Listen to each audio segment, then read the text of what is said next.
My name is Ava Lazor. I'm a hydrogeologist with the Alameda County Water District, and I have a background in geology and economics. Started my career consulting for the US EPA in Washington, D.C., and then moved on to environmental remediation work out here in California. And I've been with ACWD for about 5 years now. I took a hydrogeology class, I believe my senior year of college, and I really just found out about how there is sort of water scarcity in the West. I grew up in Western Pennsylvania, and I had no idea that parts of the country were struggling with water supply, and so I decided that hydrogeology was a really cool way to help out with that. And just kind of started at the federal level at US EPA, and in going to some conferences, I realized that there was a lot of power at the local level. And so I'm really loving my time here at local government. So I'm an associate hydrogeologist. Like I said, I've been here about 5 years.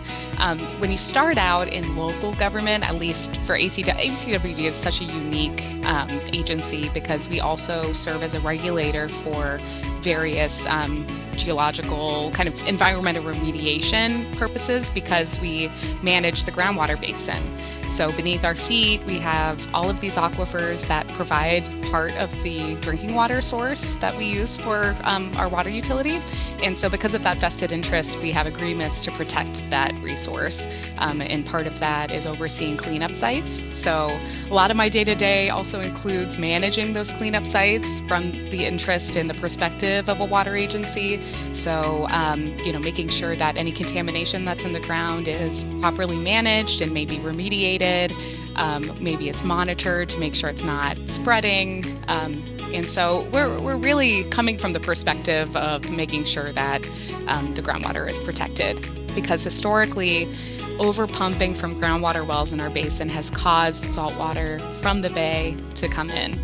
And so a big part of what we do day to day at ACWD is monitoring our monitoring wells and making sure that the salt is not doing that. And so we manage saltwater intrusion by keeping groundwater levels at our recharge ponds pretty high and making sure that groundwater continues to flow towards the bay. And so we have a lot of programs in place to make sure that that happens. Like I said, monitoring, there's groundwater modeling. So I work with a team to make our groundwater model sort of simulate what could happen under a bunch of different scenarios, including future climate scenarios like sea level rise. So as part of that saltwater management, I'm a project manager on a grant that we have, which is a project to install a new brackish groundwater extraction well. And that's a big fancy way of saying installing a well that will pump out some of that historic salty water. And the long-term plan for that is to treat that water at a desalination facility that we have in Newark.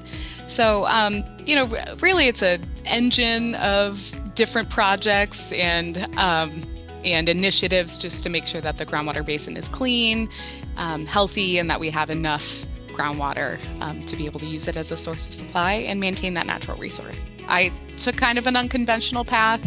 Like, I didn't get a graduate degree or an advanced degree. I just did undergrad. I went straight into industry. And I think that's a totally perfectly fine way to go. I think I probably could have done a graduate degree and got some more research under my belt, but honestly, I really value the work experience that I got. And I think that students should definitely prioritize hands-on research when they can. That was certainly very beneficial for me to just see what is the scientific method and what are the processes for asking a scientific question and answering it through data.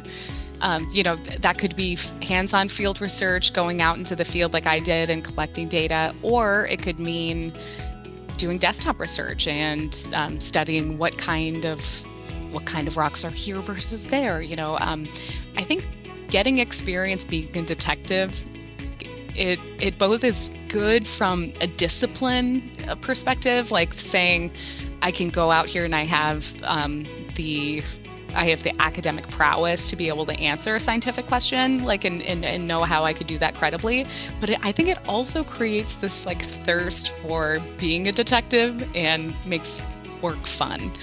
And so I think if you can tap into that sort of curiosity through research, please do it, because I think that will lead you to a really happy career, most importantly, and one where you're excited to go to work every day. In hydrogeology, I would say if you have a quantitative skill, modeling, if you can have an opportunity to get any experience in mod flow, or any sort of integrated groundwater resources modeling platform, like ECWD has an IWFM platform that the state uses, that will give you a huge leg up, because I think what do they say? You can't manage what you don't monitor, or something like that. You need to be able to get your arms around what's going on in the groundwater basin in order to appropriately manage it. So groundwater modeling is a huge tool to be able to do that. I think it's exciting just because I started my career in federal government, putting out papers that went out to the entire US. That's what my teams did. And I just feel like there's so much more impact that you can do at the local level, and you really feel gratified by that. And, so much so that, I'll take my bike out and go around the quarry lakes, which are our groundwater recharge ponds. And when I see those, I'm just touched, because I'm part of the team that helps to appropriately manage those ponds, and therefore, keep our groundwater levels healthy to serve the community that I'm looking at.